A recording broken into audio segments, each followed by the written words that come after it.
हर हर महादेव। मैं मन्नू पंडित, गोकर्णनाथ मंदिर का सेवायत। मथुरा में 4 महादेव प्रसिद्ध हैं जो मथुरा की चारों दिशाओं में हैं।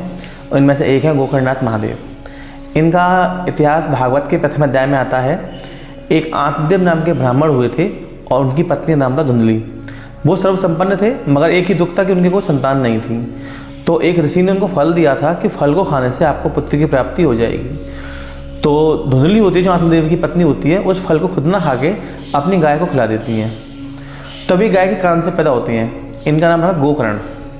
गोकर्ण शुरू से ही भक्ति भाव वाले, पूजा पाठ करने वाले, साधु संतों की संगत करने वाले परम ज्ञानी हुए थे।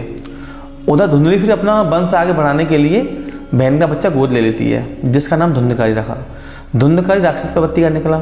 शराबरा पीना, वैश्यावृत्ति करना, अकाल मृत्यु जाती है उसकी, उसको फिर प्रेत योनि मिलती है, उसकी आत्मा भटकती है, वो सबको परेशान करता है। तो सब लोग फिर गोकर्ण से बोलते हैं कि आप इतने विद्वान हो तो अपनी भाई की मुक्ति के लिए कुछ कीजिए। तो गोकर्ण जी 7 दिन की भागवत का आयोजन करते हैं। एक हरा बांस गाड़ते 7 गांठों वाला, उस पर धुंधकारी की आत्मा को विराजमान करते हैं।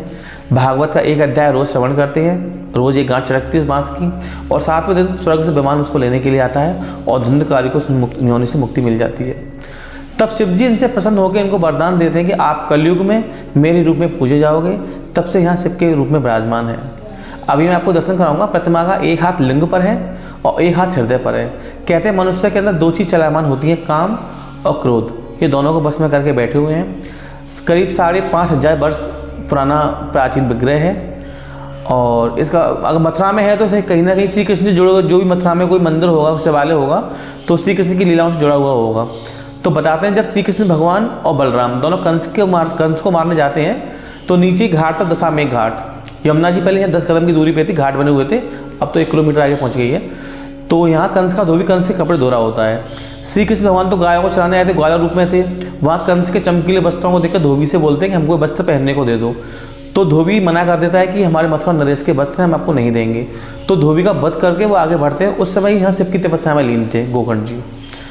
तब इनके सुपुर्द अपनी गायों को कर गए थे, तब लौट के अपनी गायों को ले गए थे वो कंस को मारने के बाद में। जैसे रावण का पुतला दहन होता है, ऐसे यहाँ देवठान एकादशी से पहले कंस मेला चलता है 5 दिन का। तो मसानी का त्राहा है पास में, वहाँ पे आज भी धोबी का पुतला बनता है। और सप्तमी वाले दिन देवठान एकादशी से पहले सप्तमी के दिन सवारियाँ निकलती हैं श्री कृष्ण और बलराम की। धोबी के पुतले को मार के आज भी यहाँ दर्शन करने के लिए आते हैं। मान्यता यह है कि जिसके संतान ना हो, यहाँ 16 सोमवार करे, उसको संतान की प्राप्ति होती है। अब परसों की 18 तारीख को शनिवार को शिवरात्रि का महापर्व है। तो सुबह से यहाँ जलाभिषेक, रुद्राभिषेक, कांवरिया और नव दंपति जिसकी नई शादी होती है वो, और जिनका पुत्र होता है वो है जीहर चढ़ाने के लिए आएंगे। और सुबह से ही भीड़ लगी रहेगी। 12-1 बजे तक अभिषेक चलेंगे। उसके बाद में शाम को श्रृंगार की बंगला के दर्शन होंगे। वो 4 बजे से स्टार्ट हो जाएगा, फिर आपको 12 बजे तक दर्शन मिलेंगे आपके लिए। और खूब धूमधाम से हमारे देश में ये पर्व मनाया जाता है और विशेष भीड़ रहेगी, विशेष श्रृंगार के दर्शन होंगे। ऐसी अद्भुत दर्शन आपको कहीं नहीं मिलेंगे करने के लिए, जो मैं अभी आपको दर्शन कराता हूँ। जैसे मैंने आपको बताया था कि एक हाथ इनका हृदय पर है और एक हाथ से लिंग पकड़े हुए हैं। कहते हैं मनुष्य के अंदर 2 चीज़ होती हैं जो मनुष्य को भ्रमित करती हैं, विचलित करती हैं, काम और क्रोध। अगर मनुष्य इन दोनों को अपने बस में कर लेता है तो मनुष्य कुछ भी कर सकता है। तो ये आपको ये संदेश दे रहे हैं।